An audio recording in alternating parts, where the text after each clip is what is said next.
Howdy folks, this evening I put in the moulding plane rack, and as you can see it's a good fit. I'll put out a moulding.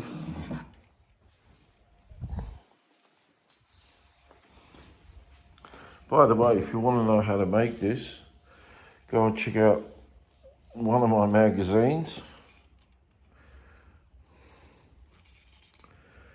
This is a copy of an 18th century moulding plane. You know that by many of its features, but especially the finial there. Now it's round.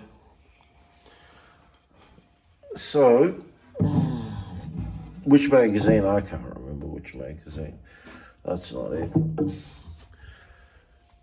But you know what? That actually may be better. You notice how it's not an overly tight fit. So you can get to the moulding planes easy. But it's supposed to go in like this, and that's how they're supposed to go. But it was bothering me with this. But there has to be a slop. You can't avoid that. Otherwise, you're going to be forcing it in and out.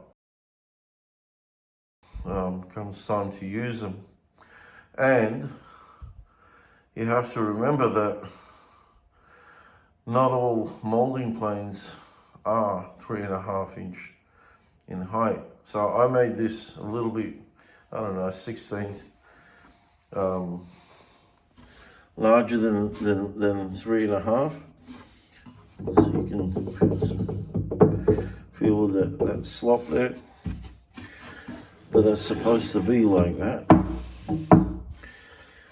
The thing is that I'm not going to be tipping this thing over. Look, and even if I was, there's no chance of that coming out.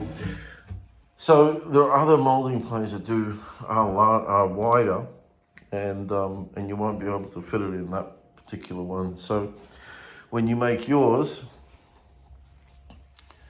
make sure that you measure the width of all your moulding planes and make that to fit the width of your moulding planes. So enough on that. What I want to do tonight, but I know that I'm not going to actually finish it tonight.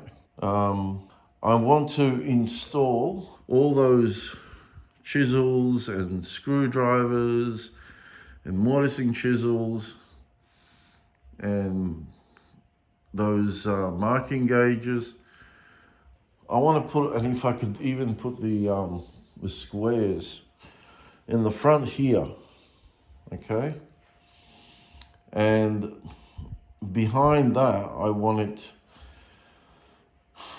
the back saws that you see there. I want the back saw, I want the tenon saw, I want those the small crosscut saw and the small. I want all those saws except for the panel saws and the larger saws. I want them all to go in the back here. Okay, so this is how it's going to look. This is the actual wood that I'm going to use. And I think I got it backwards. I do. All right, so I've decided it will go actually here, and it will stick out about 5/8. So why 5/8? Well, that's what Megan recommended.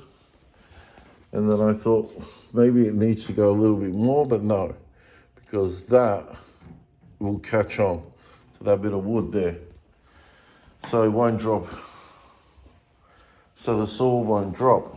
So let's say it's about, actually I've got a spacer here that I made temporarily. It's pretty hard to do this with the phone and stuff.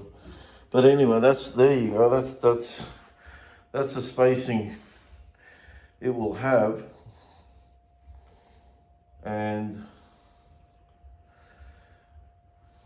you may think that's great, but I think this should be wider than what it is, because these chisels are going to go in there as such, and the saw handles will come out about here. So, you know, it'll still be fine. It's just that I guess I'm very very particular with, you know, I just want to go in there and grab it without,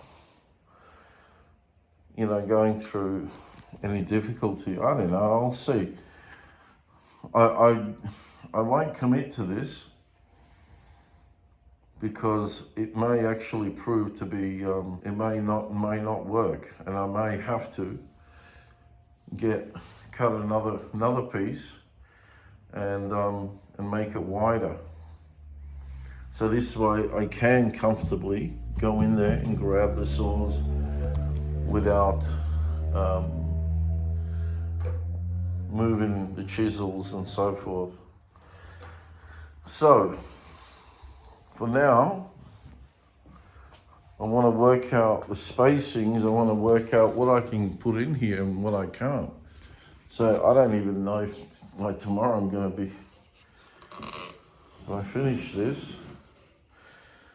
All right, so here's a temporary,